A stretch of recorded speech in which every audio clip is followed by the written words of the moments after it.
Thank you, Mr. Speaker. I'm proud to rise in the House today to speak in support of Bill C-211, an act respecting federal framework on post-traumatic stress disorder, well known as PTSD. Last Saturday, I had the privilege to attend the annual First Responders Appreciation Dinner in my riding. Having served as an RCMP officer myself, this is a topic that is very close to my heart.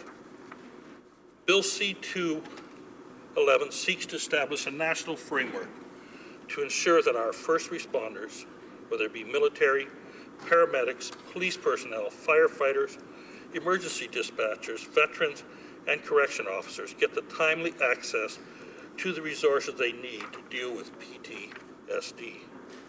PTSD is classified as a psychiatric stress-related disorder that develops as a result of a traumatic event. PTSD can develop following direct or indirect exposure to violence, accidents, war, death, or terror attacks. PTSD experienced by first responders and military personnel is the results of years of stressful job-related calls, witnessing distressing deaths, and repeated violence.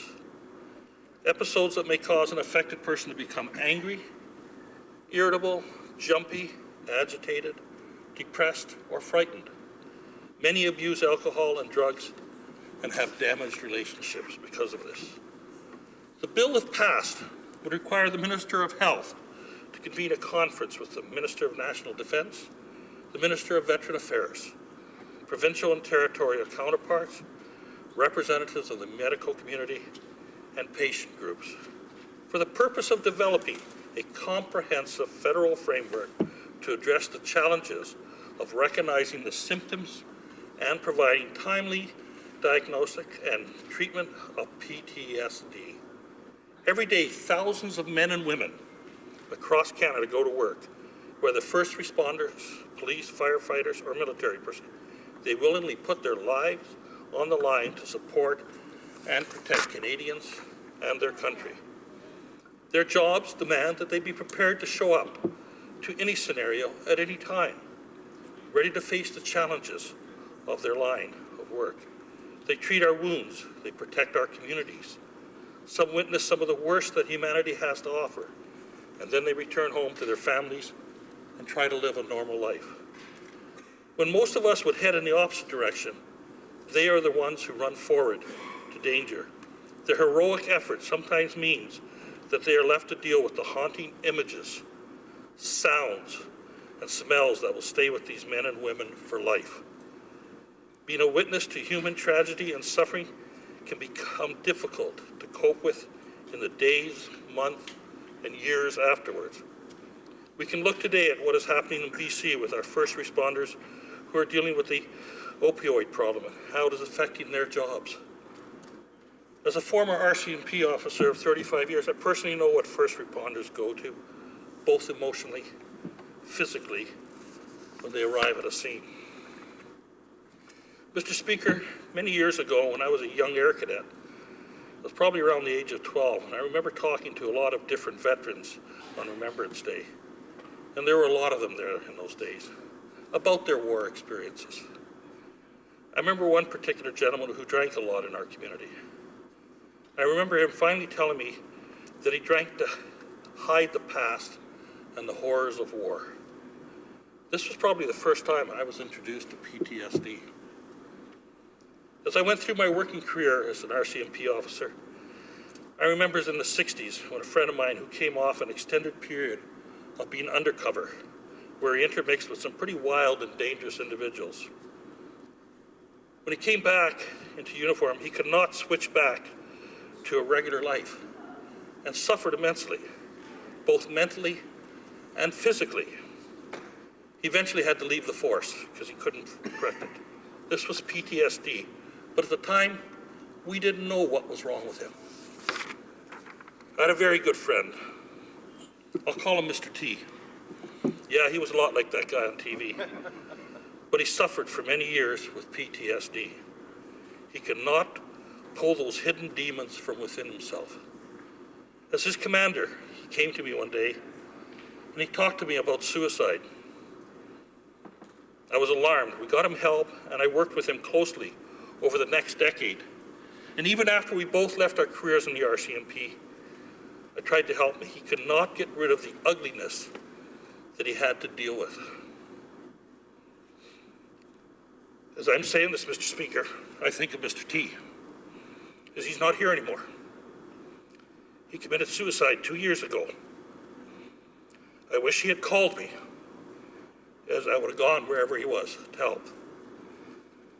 I can think of a number of my colleagues that I worked with. A number of them drank too much. But were they doing this due to PTSD? Yes, they were. But in all honesty, Mr. Speaker, we didn't know what it was. We didn't know what to call it years ago. Excuse me for a moment. I have to thank those members today that have come forward in the last number of years, whether military, RCMP, paramedics, and were proud and strong enough to make public their problems and seek help. It is out there, Mr. Speaker, among our first responders. There's no kidding. As a government, we must work with provincial, territorial, and municipal governments to ensure that help is there for all first responders. Unfortunately, there's a stigma around mental health issues, including PTSD. Those who are affected can feel that. They hate to admit it, that the need for assistance. It's a showing weakness to their peers. Instead, they keep it to themselves, hidden, silently carrying a heavy weight until they can no longer bear with it. Mr. Speaker, according to statistics by TEMA, an organization that supports people with PTSD, through research, education, training, and peer support, 188 Canadians, public safety and military personnel, have died by suicide since 2014. 5 first responders and 4 military members have died by suicide in the last year alone. That's 9 people in only 2 months, Mr. Speaker. This is absolutely heartbreaking. These brave people risk their lives to serve their communities. So where are we when they need our help? They have served us, but we have not served them. This is why we so desperately need a national framework to address this issue. The Prime Minister has already called on his ministers to act on PTSD, thank you, and make the mental health of our men and women in uniform a priority. In the Health Minister mandate letter, she is called to, and I quote, make high-quality mental health services more available to Canadians who need them. End of quote. In the Minister's Veteran Affairs mandate letter, he is directed to, and I quote, provide greater education, counseling, and training for families who are providing care and support to veterans living with physical and or mental health issues as a result of their service. Work with the Minister of National Defence to develop a suicide prevention strategy for Canadian Armed Forces personnel and veterans. In the Minister of Public Safety's mandate letter, he is directed to, and I quote, work with provinces, territories, and the Minister of Health to develop a coordinated national action plan on post-traumatic stress disorder, which disproportionately affects public safety officers. Mr. Speaker, if that isn't a clear directive from the Prime Minister to support exactly what this bill seeks, I don't know what is. And this is not a Liberal issue. It's not a Conservative issue. It's not any single party's issue. This is something that crosses party lines, and I believe it should be supported by all sides of this House. Bill C-211 is an opportunity for all parliamentarians to stand together and acknowledge the very real impact that PTSD has had on the lives of our men and women in uniform. The federal government must show leadership on this issue. I urge them to support this bill. I urge everyone in this House to support this bill, because if we don't, we fail these brave men and women.